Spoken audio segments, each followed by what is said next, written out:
Hi friends, my name is Rohan Sharma. I am your financial coach. Exchange traded fund series में अब हम discuss करना चाह रहे हैं different type of trading strategies in ETF। अब तक हमने समझा कि ETF क्या है, कैसे स्ट्रक्चर होता है, क्या बेनिफिट और रिस्क है, कुछ कंपैरिजंस देखे ETF के और दूसरे इन्वेस्टमेंट अल्टरनेटिव से। हमने ये समझने की कोशिश की कि हम कैसे स्टार्ट कर सकते हैं ETF इन्वेस्टिंग करना। अब हम समझना चाहते हैं कि ETF में बहुत सारी different type of trading strategies available है। बिकॉज ETF एक स्टॉक की तरह ट्रेड कर रहा है, तो मैं उसमें इंट्राडे भी कर सकता हूँ, शॉर्ट टर्म ट्रेडिंग भी कर सकता हूँ, लॉन्ग टर्म इन्वेस्टिंग भी कर सकता हूँ। सो हर nature of trading and investment strategies के लिए ETF एक्सेप्टेबल है। सो ETF ट्रेडिंग स्ट्रैटेजीज में हम बहुत सारी चीज़ों को देखने की कोशिश करेंगे, ये भी समझेंगे कि लोग ETF ट्रेडिंग में क्या क्या बिगर मिस्टेक्स करते हैं और ETF के सिंपल एंट्री एग्जिट रूल्स क्या होने चाहिए। तो चलिए डिस्कस करते हैं और समझने की कोशिश करते हैं ETF के डिफरेंट ट्रेडिंग स्ट्रैटेजीज को। जैसे आपको पता है ETF एक शेयर्स की तरह ट्रीट करता है, तो हम उसमें बहुत सारी डिफरेंट स्ट्रैटेजीज अडॉप्ट कर सकते हैं और अपने पोर्टफोलियो को या एक वैरायटी ऑफ ट्रेडिंग स्ट्रैटेजीज के साथ प्ले ऑन कर सकते हैं। सो आपकी स्क्रीन पे दिख रहा होगा, हमने total 5 different type of trading strategies आपके साथ डिस्कस करने की कोशिश की है। पहला है इंट्राडे ट्रेडिंग ETF, दूसरा है positional trading, trend based tradings. अगर जो लोग अपने पोर्टफोलियोज को हेज करना चाहते हैं उनके लिए हेजिंग ETFs भी अवेलेबल हैं, और सेक्टर रोटेशन ETFs। अगर आपको लगता है कि एक सेक्टर अच्छा परफॉर्म कर रहा था, अब वो नहीं करेगा, या पहले एक सेक्टर था जो अब तक परफॉर्म नहीं कर रहा था, अब आने वाले समय में करने वाला है, तो हम उस केस में सेक्टर रोटेशन ETF को भी वर्कआउट कर सकते हैं। तो सबसे पहले जानने की कोशिश करते हैं इंट्राडे ETF को। इंट्राडे ETF का मतलब है कि हम same day buying and selling करना चाहते हैं ETF का, इसको सेम डे में ही स्क्वायर ऑफ करना चाहते हैं फॉर स्मॉल प्राइस मूवमेंट। आपको लगता है कि आज मार्केट बहुत एग्रेसिव है, बहुत वॉलेटाइल है, और आज आप अगर ETF में ट्रेड करेंगे, यू मेक सम मनी, तो आप इंट्राडे ETF में भी जा सकते हैं। बट इंट्राडे ETF में जाने से पहले आपको 3-4 चीज़ों का ध्यान रखना पड़ेगा।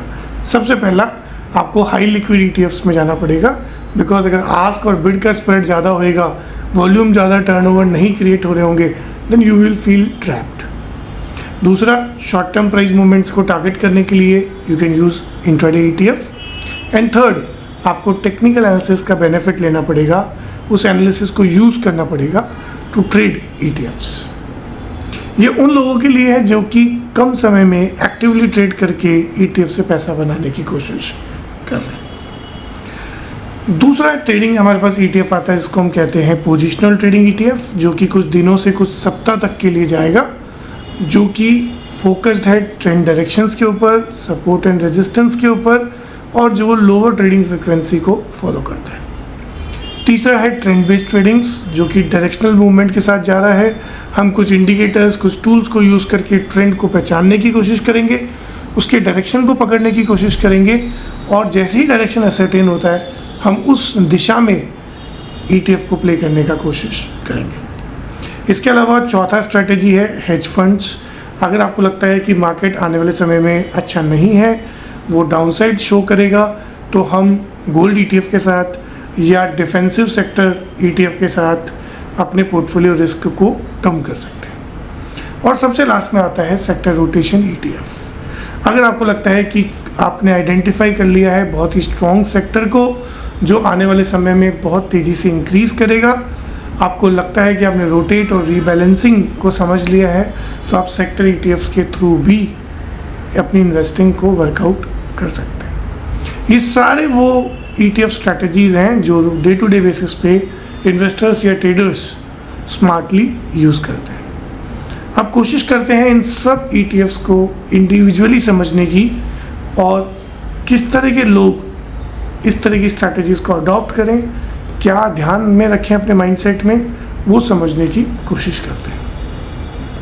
अब हम डिस्कस करते हैं सबसे पहले इंट्राडे ETF ट्रेडिंग स्ट्रैटेजीज को।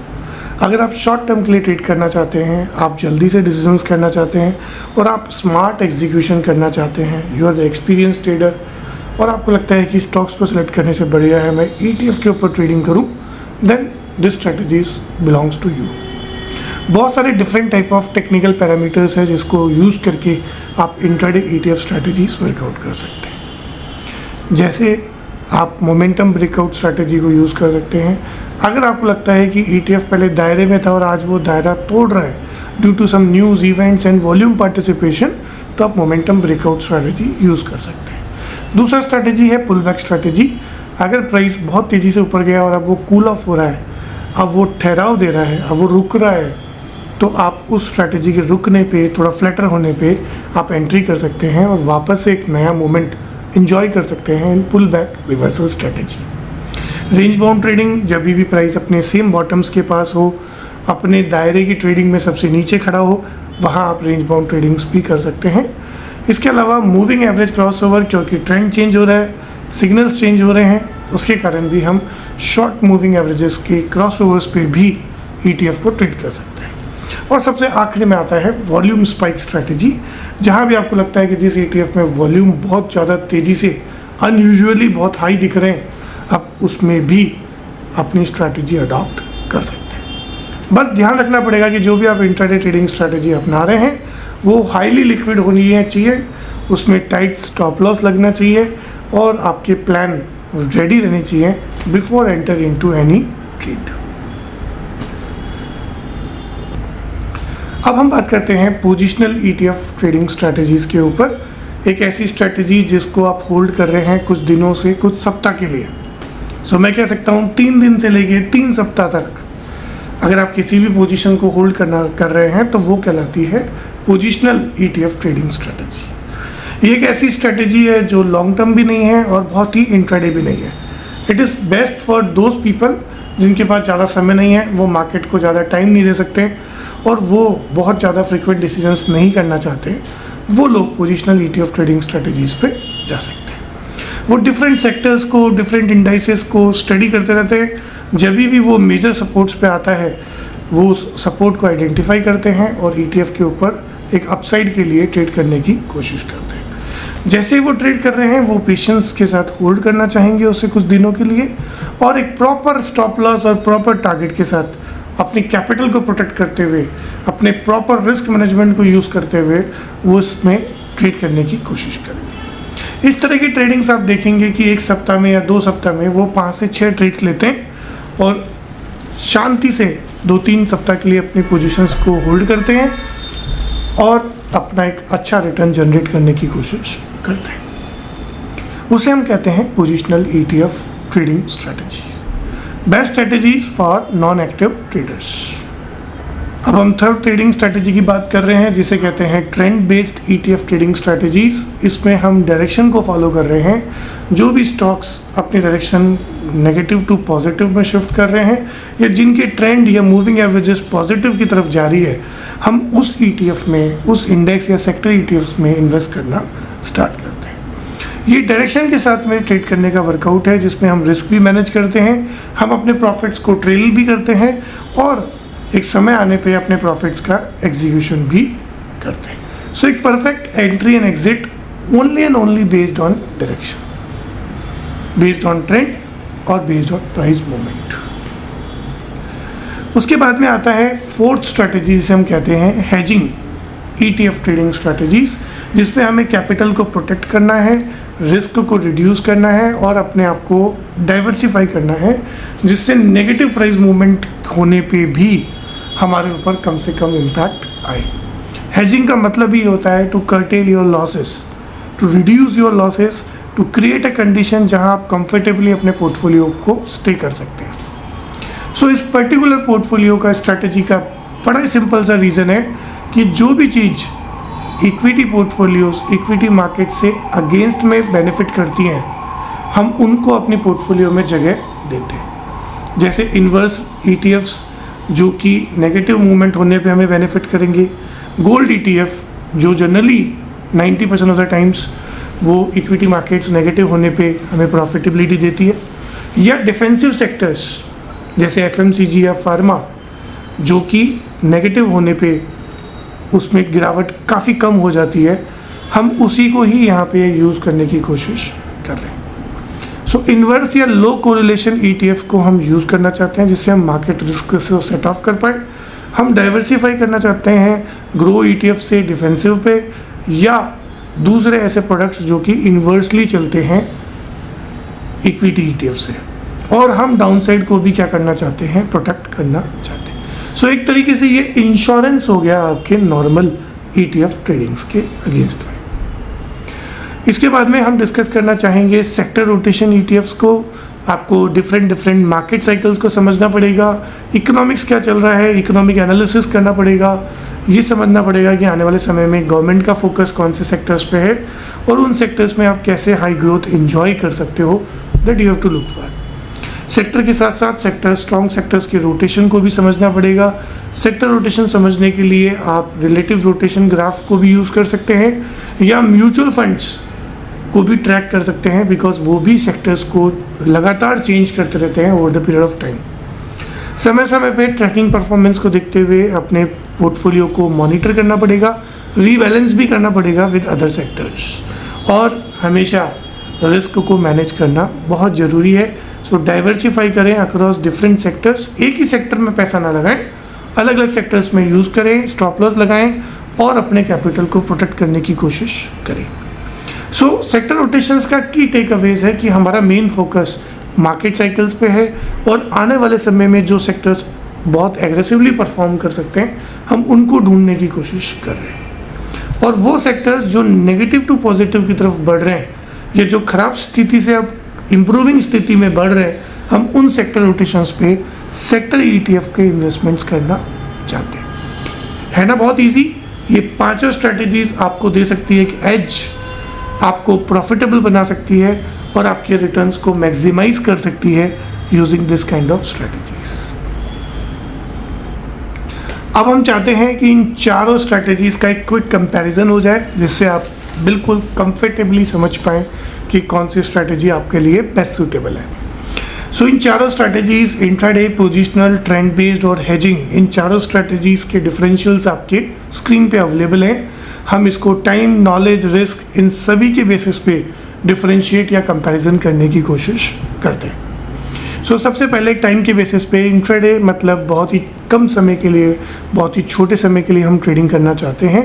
सो डेली या आवरली बेसिस पे हम ट्रेडिंग कर रहे हैं। पोजिशनल का मतलब है कि डेली 15 मिनट का समय चाहिए चेक करने के लिए, बाकी सब कुछ ठीक है। ट्रेंड बेस वीकली रिव्यू करते हैं और हेजिंग्स जनरली मंथली चेक्स पे जाता है। नॉलेज की बात किया जाए तो इंट्राडे में आपको हाई नॉलेज चाहिए, टेक्निकल एनालिसिस भी बहुत स्ट्रांगली वर्कआउट करेगा। पोजिशनल और ट्रेंड के लिए भी आपको ज़रूरत है पोजिशनल और टेक्निकल एनालिसिस की, और हेजिंग्स के लिए आपको असेट एलोकेशन, असेट क्लास का कोरिलेशन समझ में आना चाहिए, इकोनॉमिक एनालिसिस आपका बहुत अच्छा होना चाहिए टू डू द हेजिंग्स।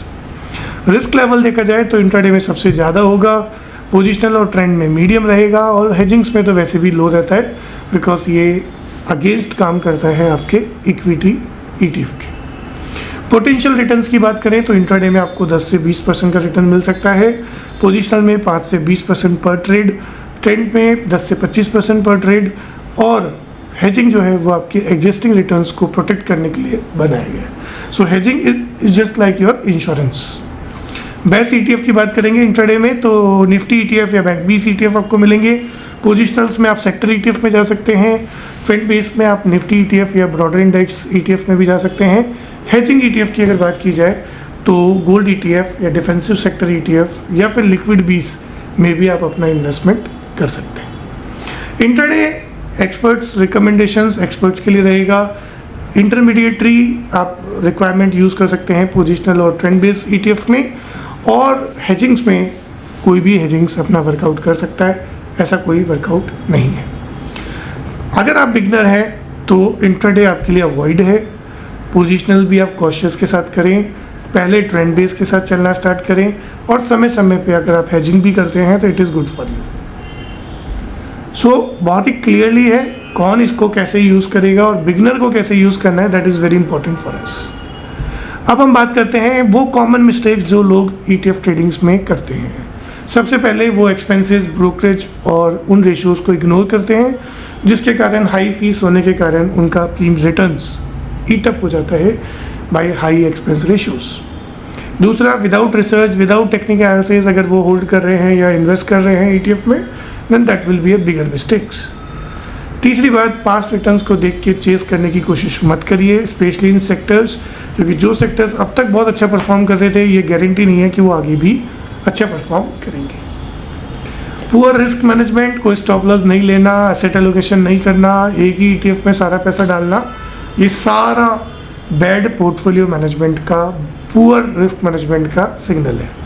और ओवर ट्रेडिंग करना, बहुत सारे ट्रेड्स एक दिन में करना, वो आपकी कॉस्ट और आपके रिटर्न्स को रिड्यूस कर सकता है। So these are the basic mistakes जो कि ETF ट्रेडिंग्स में लोग करते हैं।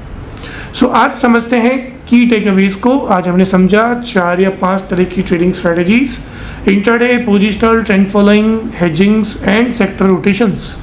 ये सारी स्ट्रैटेजीज को आप अडॉप्ट कर सकते हैं और अपने रिटर्न्स को बूस्ट कर सकते हैं। इसके अलावा उन कॉमन मिस्टेक्स पे आपको ध्यान देना है जो आपको नहीं करना है, और ऐसे ही इंटरेस्टिंग मॉड्यूल्स को जानने के लिए स्किल इन्वेस्ट ऐप को डाउनलोड करिए और सारे modules free of cost access करिए। आपको iOS पे भी मिलेगा, एंड्रॉयड पे भी मिलेगा और वेबसाइट पे भी मिलेगा ये सारा वर्कआउट। नेक्स्ट मॉड्यूल में मिलते हैं, ETF और म्यूचुअल फंड्स के कंपैरिजंस को समझने की कोशिश करेंगे, so that you can take the informed decisions. और thanks for the day, have a nice day.